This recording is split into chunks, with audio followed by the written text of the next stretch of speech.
That was beautiful. Good morning.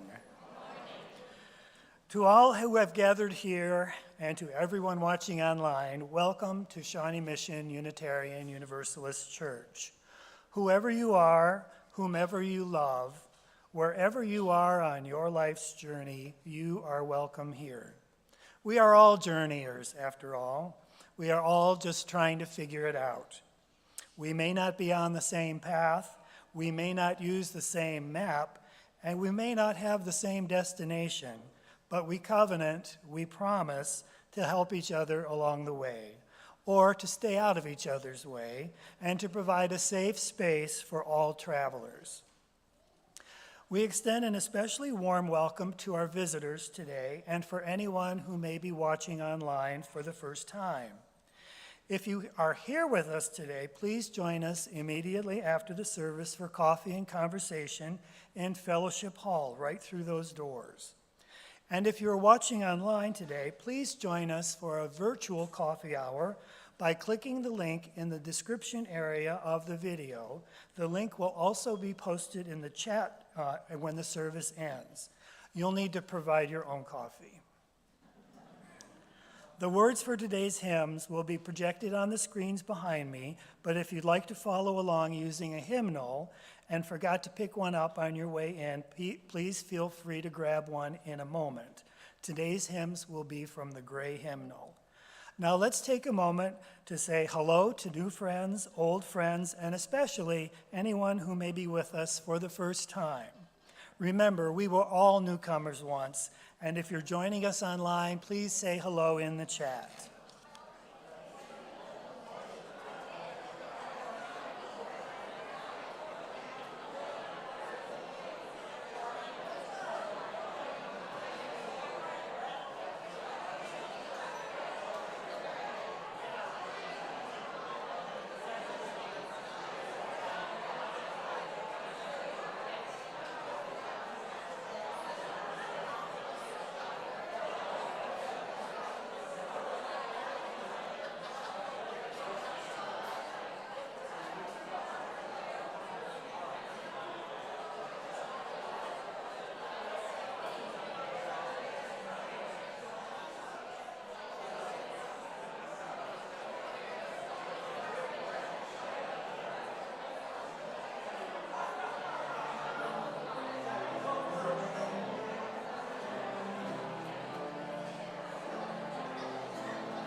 It is good to be together.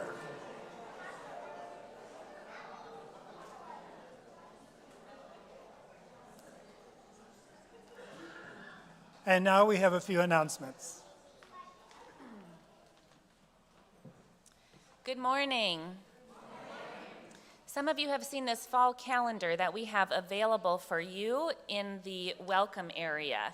I wanted to let you know, here on the first page it says the minister's hours. I wanted to clarify that these hours, Wednesday 2 to 4 p.m., are a special extra open time that I will be at Black Dog with no appointments. Now, if you'd like to make an appointment with me, I'm here on campus 3 full days a week, and you should just email me. You can get my email from the welcome desk or the office, and I'm available if you'd like to meet. Now, if you're interested in the safety and security policy, please just stay right in your seat after the service ends. From 11:30 to noon, we will be going over the security policy in this room. Secondly, today is just the basics after the service. If you are a recent newcomer to our church, please consider attending. This is a 30-minute overview of Unitarian Universalism in this congregation, and we'll give you a chance to ask questions and meet other new folks. So grab a cup of coffee and meet Jim in the foyer near the welcome desk. And then the next step in our membership pathway is Starting Point. I'll be leading a Starting Point class on September 25th in the evening during the regular Wednesday night programming, but also if you look in here and you go to the membership page, you will see that all the dates for all the starting points are here at the bottom. So you can sign up on Realm for any of these starting points. Now, on September 29th, get ready for a Sunday like no other. Here, you have this little SMUUCh flyer on your chair. You'll plan to get here at 9 a.m. and have a little coffee and refreshments, and then go to your first set of workshops. The workshops in the morning are All Ages, Finding Your Own Inner Puppet with me, All Ages, Painting a Permanent Mural on the Fellowship Hall wall with acclaimed local artists, Meditating, How to Talk to Teens led by the teens, and a Realm 101 course. Then we will have our regularly scheduled time for a short, joyful worship service in here at 10:30, followed by a potluck lunch. After lunch, some of the workshops will continue, like puppeteering and the mural, but also Dr. Lacey will offer native planting landscaping, Kevin will offer cooperative outdoor games, Daniel will offer an hour of piano and spoken meditation in the service, and there will be a special Realm training for committee leaders. So you do need to sign up for the workshops by hand in the fellowship hall in the corner. And as for the potluck, we ask you to please sign up on the Sign Up Genius in the weekly email so that we have the right amount of things and we have specific volunteers and specific foods that we need. We're so looking forward to this Sunday like no other.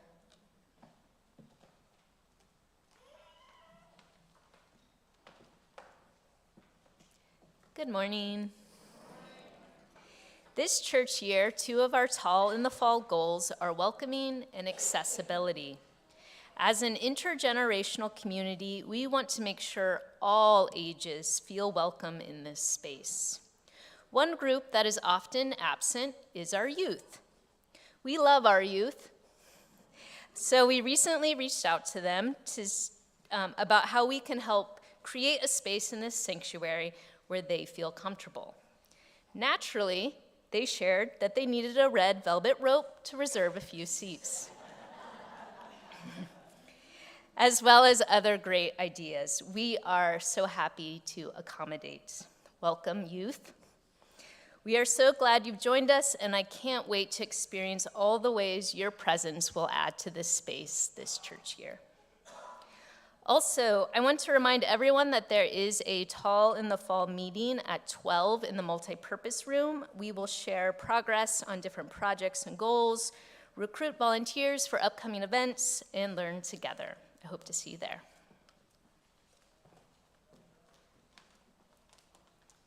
Lastly, I'd like to welcome our guest musician, Sasha Groshong, to help us lead us in song and elevate our worship with her cello music.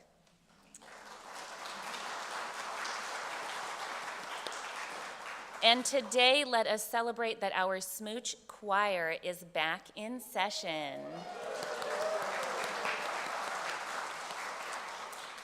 We welcome with us four very special people, our new section leaders, Abe, Will, Danny, and Alyssa. If you would please stand.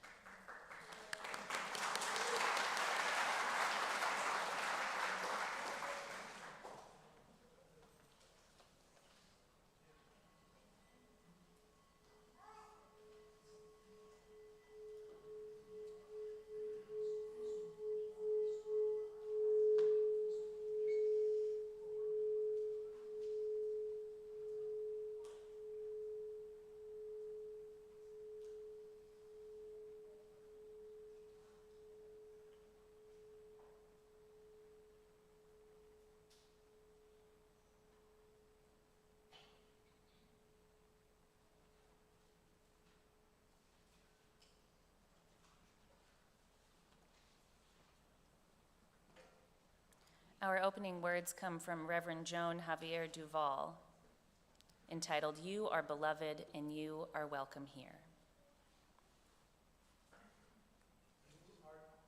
You are beloved, and you are welcome here. Whether tears have fallen from your eyes in the past week or gleeful laughter has spilled from your smiling mouth, You are beloved, and you are welcome here.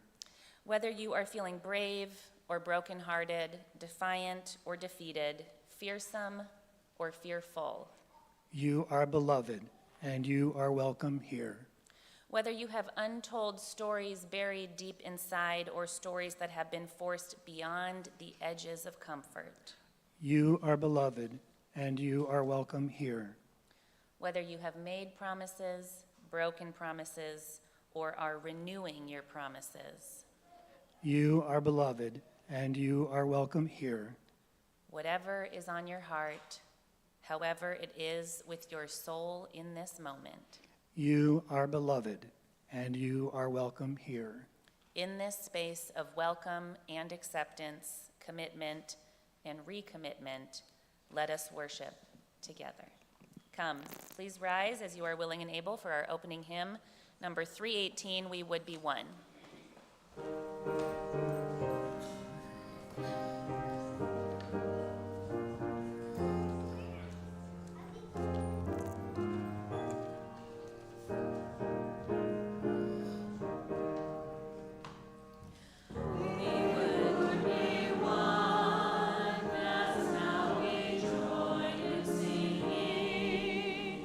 Our hymn of love to pledge our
As Cleo Green comes forward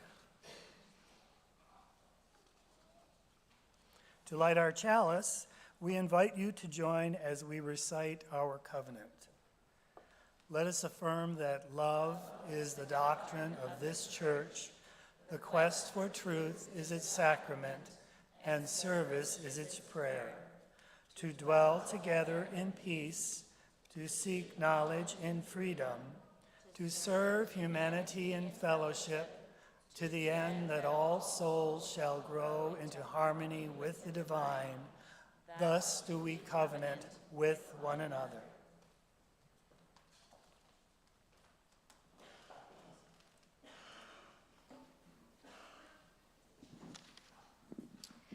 I would like to invite all the children and youth up here for Time for All Ages.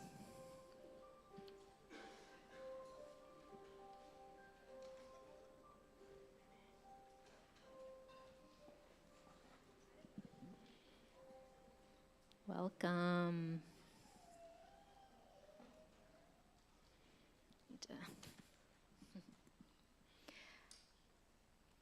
All right, today we are going to learn about how to welcome and make new friends. Have any of you made a new friend before? Perfect. Oh, some of us need help. That's great. That's why we're discussing this today. And Rose is going to share how to do this. So when I was growing up, we had a little cross stitch that my grandma made that said, to have a friend, does anyone know the end of that? You must first be one. To have a friend, you must first be one. So we're going to practice being a friend today here in Time for All Ages. And to start, I'm going to need a volunteer from the audience who, okay, Jay, come on up here. Yeah, have a seat. All right, do any of you know this person? You might know him because Arjun knows him. That's his dad. All right, Jay. Yes. Oh, I told you his name. Dang it. Okay. All right. Let's make friends with this human being. It's on you guys, okay? You ask a question, and I'll say it into the mic. Go ahead. What's your favorite color? Orange. Yes. What's your name? Hi, I'm Jay. Jay. Yes. What do you think the best season is? Gotta be fall. Right on time. Yes. What's your second favorite color? Green. Green. Okay. Yes, Java. What's your third favorite color? They're all the same after that. Oh, wow. Okay, yes.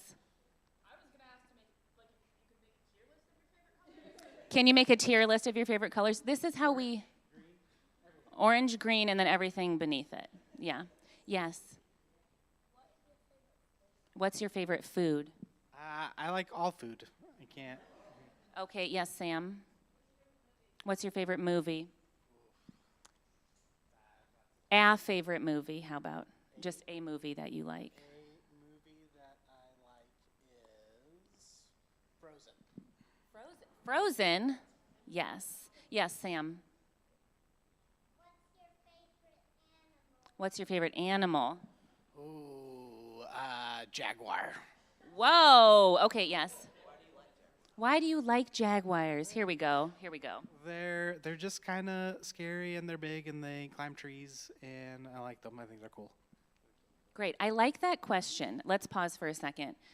Norman asked a question that was a little bit deeper, and we kind of understand a little bit more about Jay now. So let's go to second tier questions. Ready? Who's ready? Yes, Roger. Again. Oh, what's your second favorite animal and why?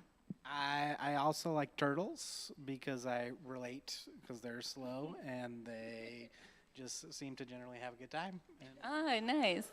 Okay, are these second tier questions, or are these what's your favorite questions? A second tier question is like, why? Okay, yes, Cleo. Who are some of your favorite people? Obviously, me and Jen, but after me and Jen, yeah. Yeah, Jen, Rev Rose, my spouse Amanda, and my child Arjun, and let's see, Kareem Abdul-Jabbar. All right. Yes, do you have a question? If you could go any place in the world, where would you go? I think I would probably go to New Zealand just because it seems very far away, and if I had a magic power, that would be what I would use it for. Teleport. Interesting. Okay, we're going to have 5 more questions. Are these meaningful questions? Okay, yes, Fridge. Why is orange your favorite color? This is really, like, metaphysical. I love it. Yeah, well, it won't be that metaphysical because it is based on where I grew up in East Tennessee. There's a football team called the Tennessee Volunteers, and I just grew up with a lot of orange in my life. So you were indoctrinated. Yeah. Yes, with orange. Okay, who hasn't asked a question? Miles? What is your favorite word in the English language and why? Anti-disestablishmentarianism. Is it because it's the longest word? Yeah. Okay, we have... It's the second longest word. I hear you. Okay, Joy, yes? Why don't you like the other colors? I just didn't want to answer more questions about it. Okay, yes. Who has not asked yes. Okay, what's your third favorite animal and why? I forgot. Octopus. That actually probably bumps to the top because they're great. They're really cool. So this is great. As we ask more questions, we're learning even more about him. Okay, 2 more questions, Norman. Do you enjoy this? I do, strangely enough. Okay. One last, Java, yes. Who would make a better Disney princess, Norman or Miles? Oh, that's tough. Norman. Yeah.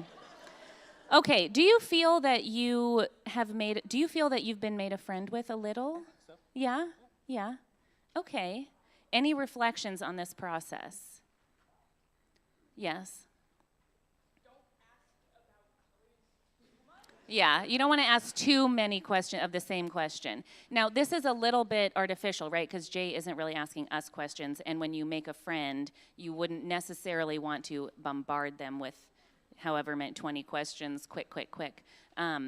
But the point of this is that when we are making a friend, what I liked about what you were doing is that you were all really focused on Jay. Sometimes when we make friends, we can feel in ourselves like, do they like me back? Am I cool? But to have a friend, you must first be one. So I saw you all being a friend to Jay by being curious about him and interested in him. And he did say that he felt like he was made a little bit of a friend today.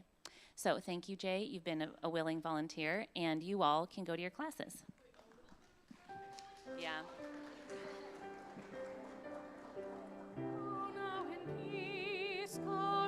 peace, may the spirit of love surround you everywhere you may go.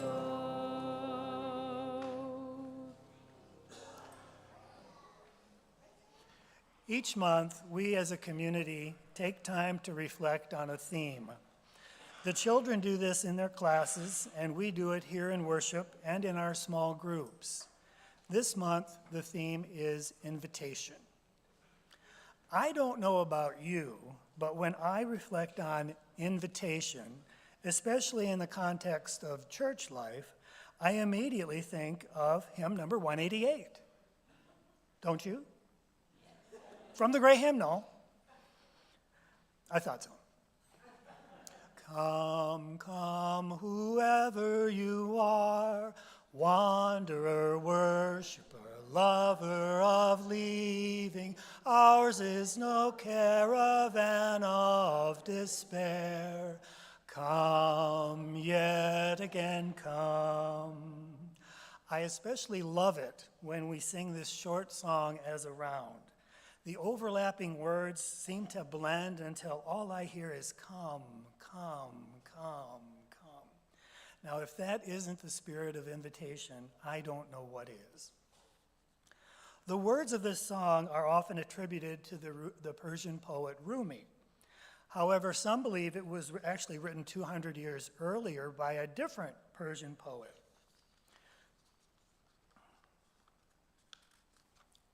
My pages are sticking together. And as I learned more about the song, I discovered that the words we sing are not the only words in the original poem, which goes more like this. Come again, please, come again. Whoever you are, religious, infidel, heretic, or pagan. Even if you promised 1,000 times, and 1,000 times you broke your promise, this door is not the door of hopelessness and frustration. This door is open for everybody. Come, come as you are. Now let's try that as a round. But as inviting as this poem is, I came across something in my reading that added yet another dimension to how I think about the spirit of invitation embodied in this hymn. It was a short reflection on Rumi's poem by Christina McQuain from the UU congregation of Gwinnett in Lawrenceville, Georgia.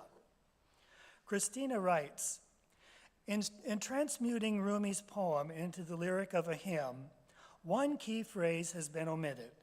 Come, even if you have broken your vows 1,000 times. It is apparent that Rumi's words intentionally welcome the stranger, regardless of their imperfection. And I'd like to invite you to consider a meaning even broader than that. What if we are welcoming both friend and stranger regardless of our own imperfection?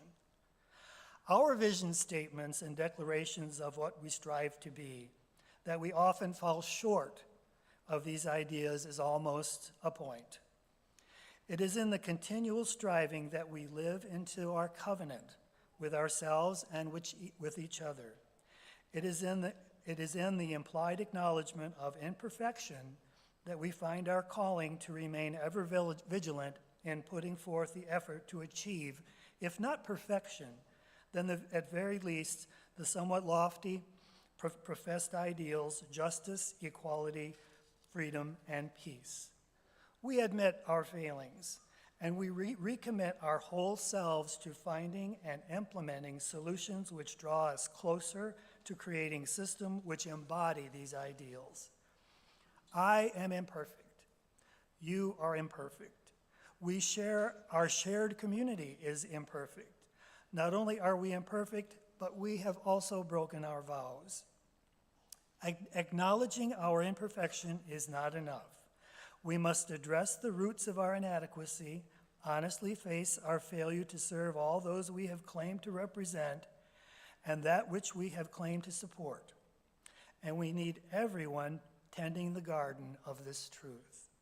Only then can we transform the fruit it bears. Come, come, whoever you are.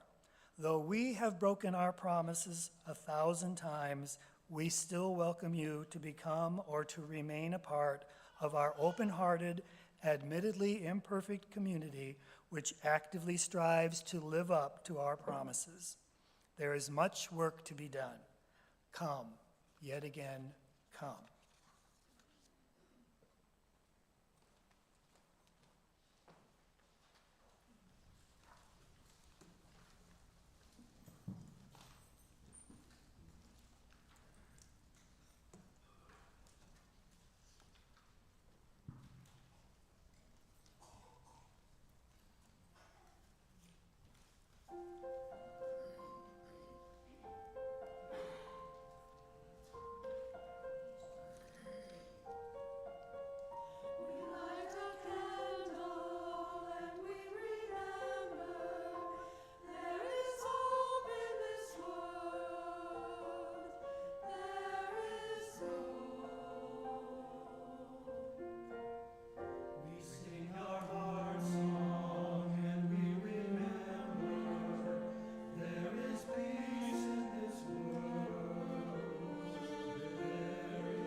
We come to this place to see and be seen, to teach and be taught, to hear and be heard. I invite you to reach over and nudge the person sitting next to you, reminding them and yourselves that we are gathered here together in peace and authenticity and intention. We also come to this place to share our joys and sorrows. If you have a rare joy or a profound sorrow, I invite you to come forward now and briefly share in 2 to 3 sentences and light a candle.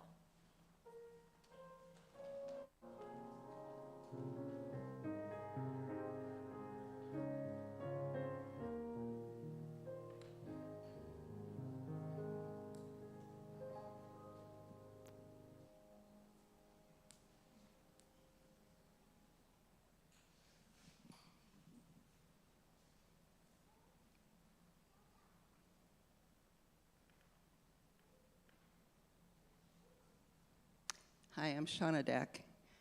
This candle is for my mother who just passed away.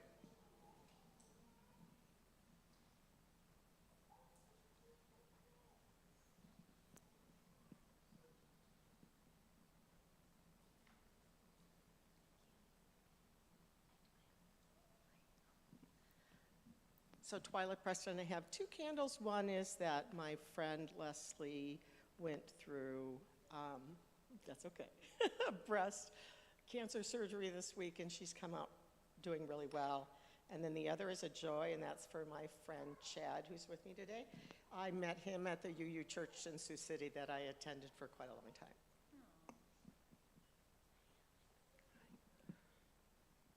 I'm Alex, and this is a candle of gratitude that someone very close to me is now 100% cancer-free and not in the bad way.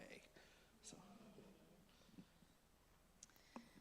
This is a candle for Chet and Ruth Johnson, who are long-term members of our church. They are experiencing a little bit of a change in their mobility and are staying home for a while. So if anyone wants information about how to get in touch with them or how to visit them, Chet said he could have 1 to 2 visitors a week. Just let me know and I'll help you get connected.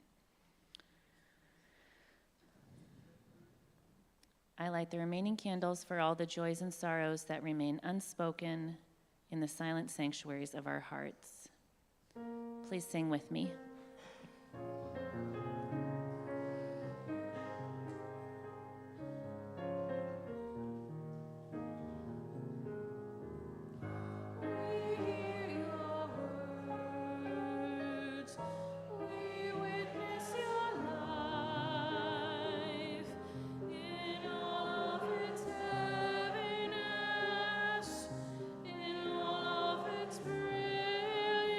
And we carry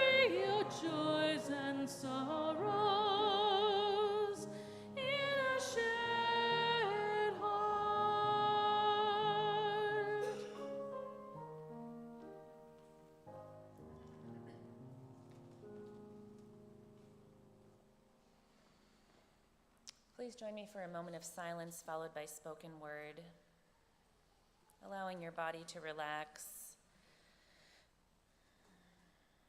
maybe taking a deep breath.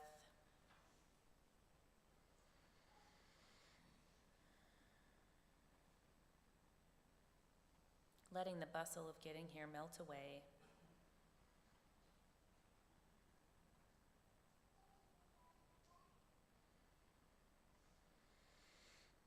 We'll sit for a moment of silence, and during this time I invite you to let the corners of your lips turn up, which is a Buddhist practice of enjoying our lives in gratitude.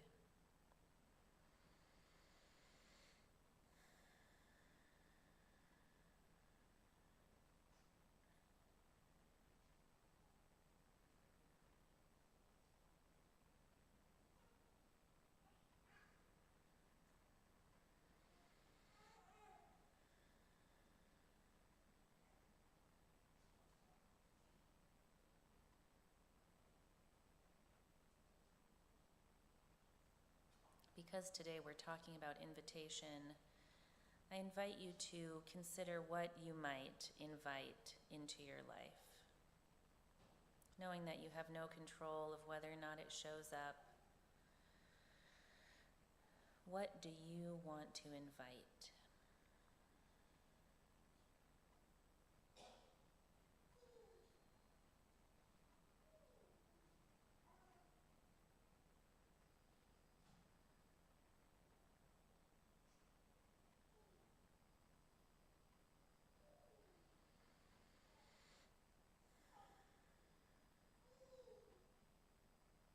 And now we'll try a little mantra. Distilling what you'd like to invite into one word in your own mind. Speak words such as these. Come in, peace.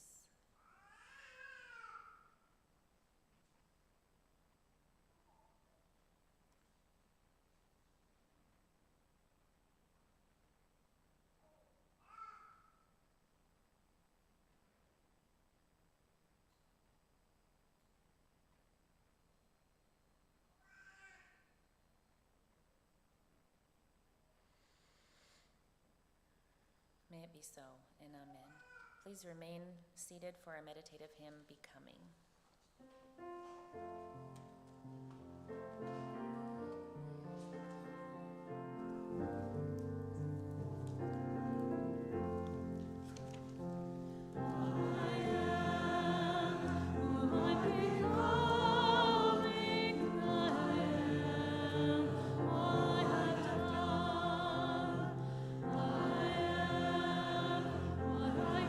Dreaming, I've only just begun.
Our opening reading today is by Marge Piercy, entitled The Low Road. What can they do to you? Whatever they want. They can set you up. They can bust you. They can break your fingers. They can burn your brain with electricity, blur you with drugs till you can't walk, can't remember. They can take your child, wall up your lover. They can do anything you can't stop them from doing. How can you stop them? Alone, you can fight, you can refuse, you can take what revenge you can, but they roll over you. But two people fighting back to back can cut through a mob. A snake dancing file can break a cordon. An army can meet an army. Two people can keep each other sane, can give support, conviction, love, massage, hope, sex. Three people are a delegation, a committee, a wedge. With four, you can play bridge and start an organization. With six, you can rent a whole house, eat pie for dinner with no seconds, and hold a fundraising party. A dozen make a demonstration, 100 fill a hall, 1,000 have solidarity and your own newsletter, 10,000 power and your own paper, 100,000 your own media, 10 million your own country. It goes on one at a time, and it starts when you care to act. It starts when you do it again and they say no. It starts when you say we and know who you mean, and each day you mean one more.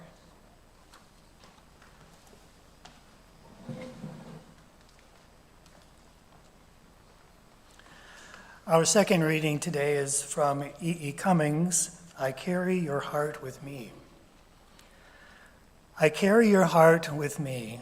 I carry it in my heart. I am never without it.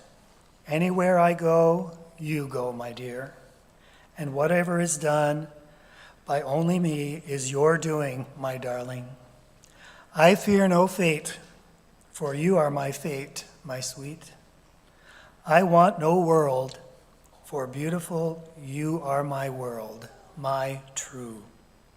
And it's you are whatever the moon has always meant, and whatever a sun will always sing is you.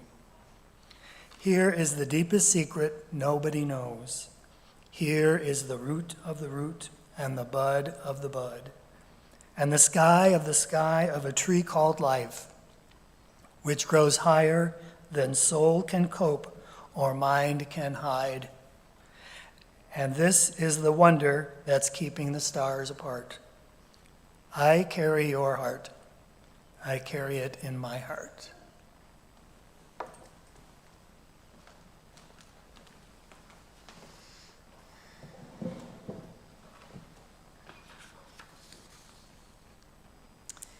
Picture us last Wednesday night on the playground, myself and the littlest kids and a few of our youth. We were on a porch swing out back, each of us with a spot. 4 of us sat on the bench, 2 chatted in front, and 1 kept us in motion as we sang all the songs we know.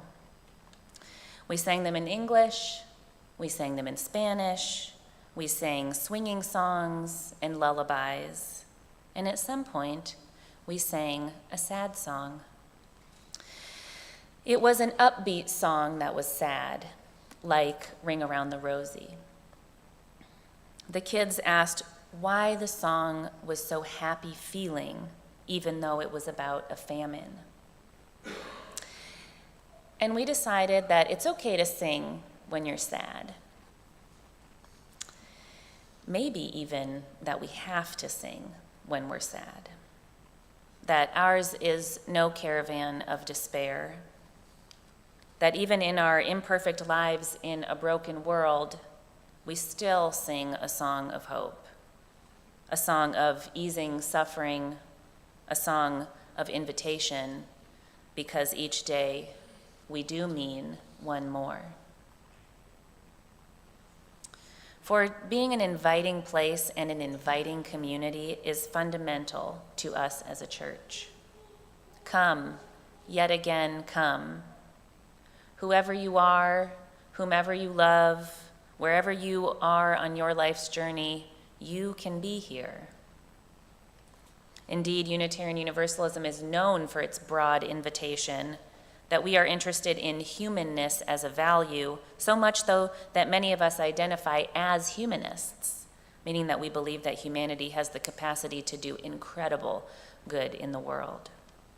And our universalism, too, tugs us along to our own better selves, reminding us that it's not just some who are worthy of dignity and flourishing, but all who are invited.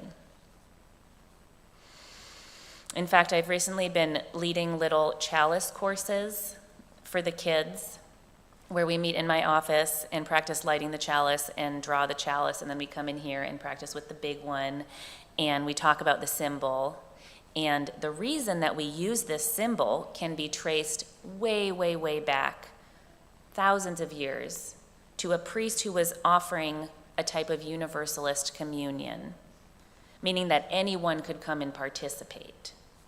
It was so subversive at that time that he drew a chalice in the dirt along the side of the road to inform people that there was to be a secret gathering where wanderers, worshipers, lovers of leaving could come yet again and be together and connect, make meaning, find joy amidst whatever dark and uncertain time. This call to invitation, to be a welcoming space, is something that we've taken very seriously as a congregation on many levels. When I was in seminary, I dreamed of the church of the open door, where people could come and get food, find community. And here, our drive to welcoming people out of the cold into an emergency shelter moved the needle on homelessness in Lenexa and Johnson County so profoundly that we are now looking at an even bigger county-wide solution about how to embody that radical hospitality that we all know about from the stories of the Good Samaritan, there being no room at the inn, the tales of every religion of offering immediate support and basic human dignities. Because that's what welcoming is really about. It's about dignity. I wonder, have there been times when you did not feel welcome? Or time when elements of you were not welcome? It's hard to think about, but I'm willing to bet that it felt humiliating or dehumanizing. And then were there times when you did feel a true radical welcome? When you did feel that you were allowed to come into another space, not as a stiff or proper version of yourself, but as the true you, not the best you, but the tired you, the doubting you, the broken you. For when we think about hospitality as a church, we often think about the beautiful spaces that we make to receive people. We think of food and openness. But our power as a congregation and as individuals is truly not to only provide a welcoming space like we do in coffee hour or even like we do at the shelter. More so, what we provide is to be truly open and curious about the other and to extend dignity to others, even in their difference of opinion, even in their strangeness or newness to you, to us, to any given space. To practice a radical hospitality. The word radical meaning to do something in such a profound way that it gets to the root of the root to go deep. And the word hospitality derived from the Latin word hospice, which, get this, means both host and guest. And this is what is so profound about this caravan of ours, that when we open our arms to the world around us and invite others to join us in a joyful and meaning-making journey of life, we too get to be part of a sustained, joyful, meaning-making journey. The second we start saying, not this type of person, not this way of life, not that way of thinking, what we have is lessened. For if hospitality means to be simultaneously host and guest, then when we offer dignity to others, we in turn are dignified. When we welcome others as they are, we too become more comfortable as who we are. When we look upon the weary traveler with a profound desire to know or experience them, we in turn are offering ourselves a place to be whole.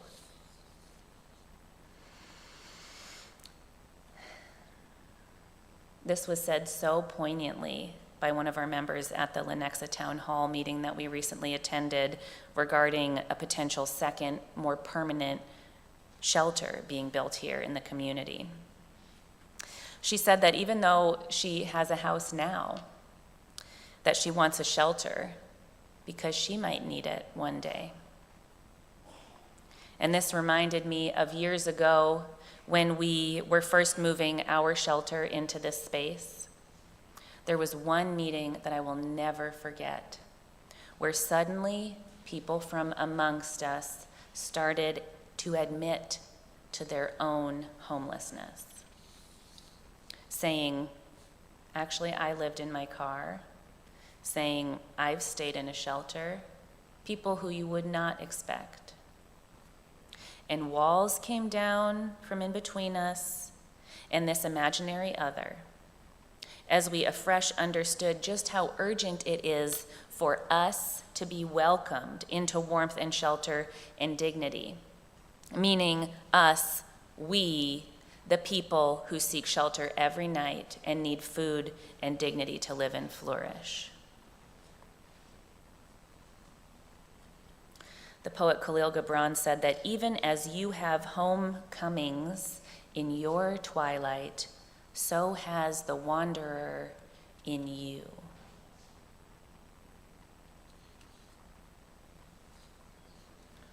For when we believe that we deserve something exceptional, we sing an ugly song. And when we hoard what is joyful and meaningful, we dance an angry, bitter dance. And ours is no caravan of despair like that. We want to dance and be danced to all the steps of life with grace, no matter the rhythm. We want to hear other voices come around us as we sing through our lives, no matter if it's yips of joy or cries of sorrow.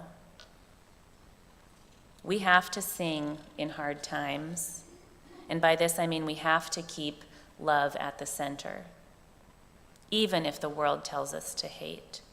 We have to stay open even if the world tells us to shut out. We have to keep our heart in a welcoming, dignifying, humanizing place. And in doing so, well, then our heart is in a holy place. And that feels good. It's a nice way to live. Kindness looks good on us. For here's the deepest secret nobody knows.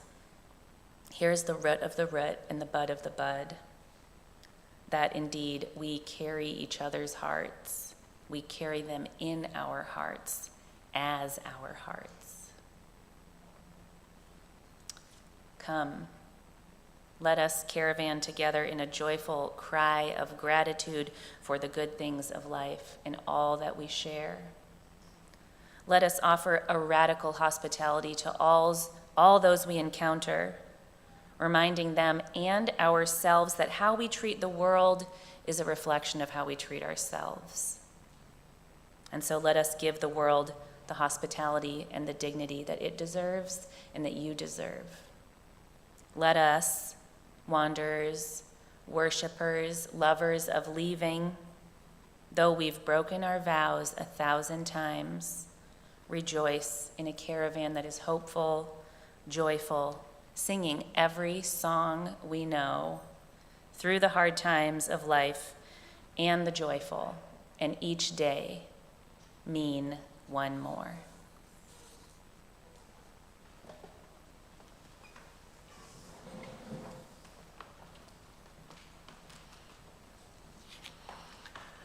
The work of the church depends on us, our generosity of time, wisdom, and financial resources. We invite you to give generously to support the ongoing work of the church. The offering will now be given and received in grateful appreciation of our shared values.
extinguish this flame, but not the light of truth, the warmth of community, or the fire of commitment. These we carry in our hearts until we are together again. Please rise in body or in spirit for our closing hymn, number 18, What Wondrous Love.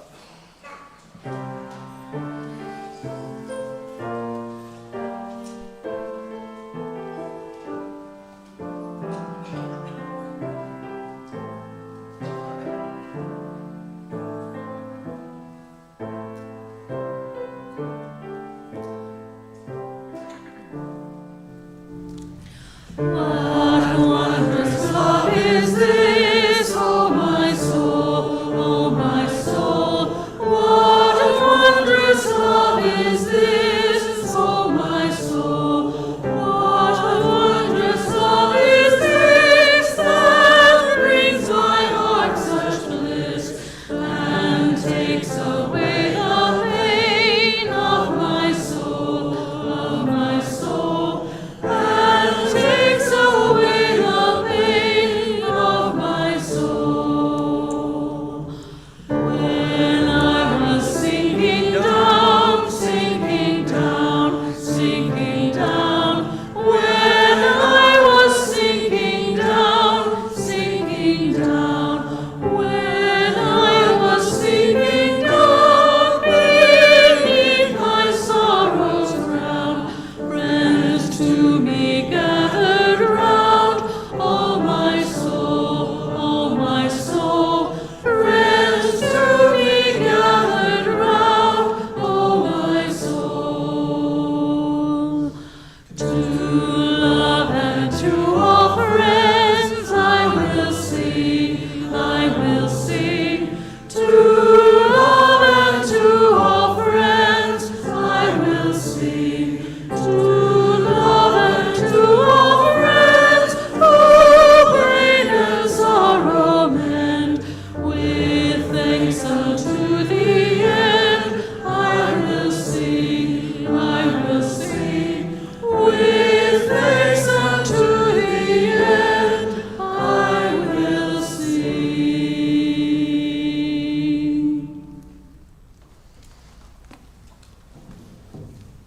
This week, I invite you to practice dignifying other people and see what it does to you. Go in peace.